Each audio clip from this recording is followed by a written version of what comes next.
बार वो काले वन सजाए और जरासंध फिर आया तो काले वन का सामना हुआ भगवान कृष्ण से।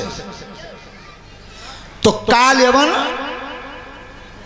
जब भगवान कृष्ण से हाथ मिलाना चाहता है, बुला रहे हैं बालक कोई, उस समय भगवान जब सामना करने से हट रहे हैं, काले वन आगे बढ़ा, वो पीछे हट गए, फिर आगे बढ़ा, फिर पीछे हट गए। जब बन दो हाथ में जेठ भरवा चाहे सोई मैदान छोड़ के भाज, एक नाम और पड़ गया रण छोड़। पैर मन छो देखो, ये हमने बार बार कही है बच्चन थे बेटा तुम्हारे हाथ जोतते हैं, तुम कोई बालक पैर मन छुआ करो, जब बजन है हम ढोऊ ना पाएंगे।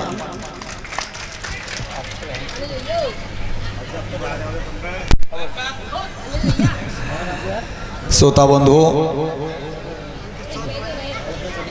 अंकित कलश वाली कन्याएं खड़ी हो जाएं, कलश वाली कन्याएं खड़ी हो।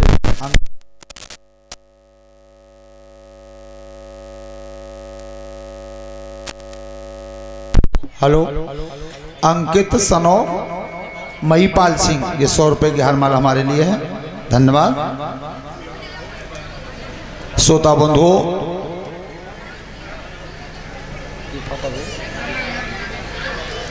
भगवान का नाम रण छोड़ पड़ा है, भागते गए। एक पर्वत की गुफा में एक महान पुरुष सो रहा था, महान पुरुष सो रहा था, तो भगवान ने जाकर के उसके ऊपर अपनी पीताम्बर डाली और पीछे छिप गए। अब जब काले वन पहुंचाए तब कही अच्छा तो तुझे जानते हो कि सोबत भैया मातना है, ताते बहानों कर रहे हो, उठ जल्दी मार के जाऊंगा। अब आवाज तो बुधे सो जगिरो हो, सुबैया सो रो बहुत दिन तक, बहुत दिन से, और जब आवाज नहीं दी और तब अरे तब चरण करो पिलाहारा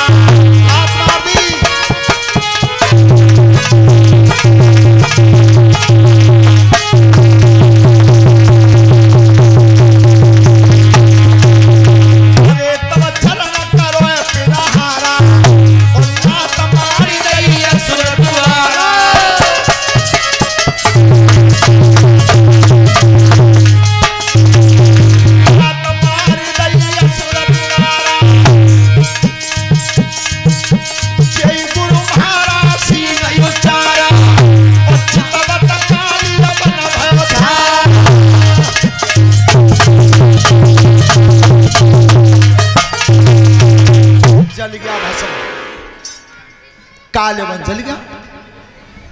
ध्यान रखना, वो गुफा के जो भीतर सो रहे थे वो कौन थे? दे दिए खुले। मानधाता के पुत्र मुचकुंद थे। देवताओं की जब जीत कराई थी तो शरीर थक गया था तो नींद मांगी थी और ये कह दिया था कि मुझे कोई जगाए नहीं, जगाए नहीं।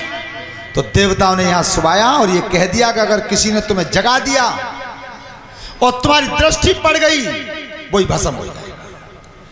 मुचकुंद महाराज भगवान कन्हैया के दर्शन करके धीरे धीरे पर्वत की तरफ चले गए।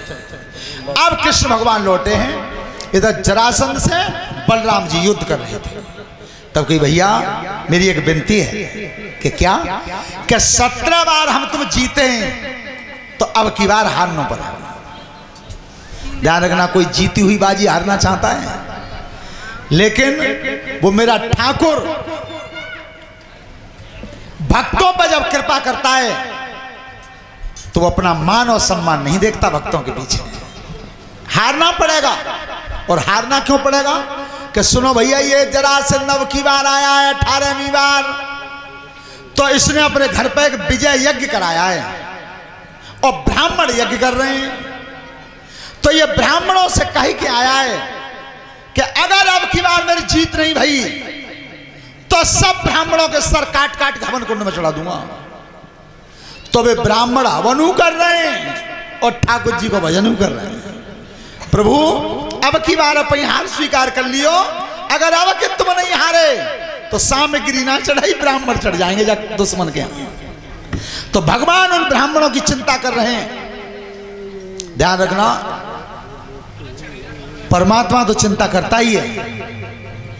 ब्राह्मण, गाय और नारी, इन तीन चीजों पर क्षत्रिय का कर्तव्य भी बनता है कि क्षत्रिय की रक्षा करें। श्रोता बंधु,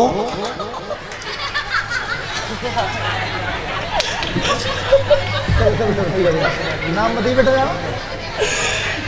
नाम अरुण, ठीक है। ये 100 रुपए की हारमाला अरुण बाबू की तरफ से। अरे एक बात बताओ, बच्चा गुरुजी के लिए कोरी स्लेट होता है, अब बात जी कहीं का माला डाल दे तो बाइक डांडिए तो है। हाँ, श्रोता बंधु, जिस समय भगवान कृष्ण और बलराम पर्वत की चोटी पर चढ़े हैं, उस समय गरुड़ जी का आह्वान किया है। यह गरुड़ भगवान का वाहन है, और वाहन बना कब से है? सुनो, ध्यान से सुनो ने, आवाज बहुत आ रही है तुम्हारे कुनवा में। तो क्या जिस समय बिनता और कद्रू, ये दोनों सगी बहन थी। ध्यान रखना, कद्रू के हुए थे सांप और बिनता के हुए थे गरुड़। और जिस समय दोनों बहनें थी तो उच्च श्रवा नाम का घोड़ा जा रहा था आकाश में। तब कही कद्रू ने बिनता से कि ये घोड़ा जो जा रहा है आकाश में, जाकि पूंछ कारी है, शरीर सफेद है। बिनता बोली, बहना झूठ काई को बोल रही है, सबरो ही सफेद है। क्या तो होड़ बदले, शर्त रख ले, अगर मैं हार गई तो मैं दासी बन जाऊंगी, और तू हार गई तो तू दासी बनेगी। शर्त रख गई, और तब रात में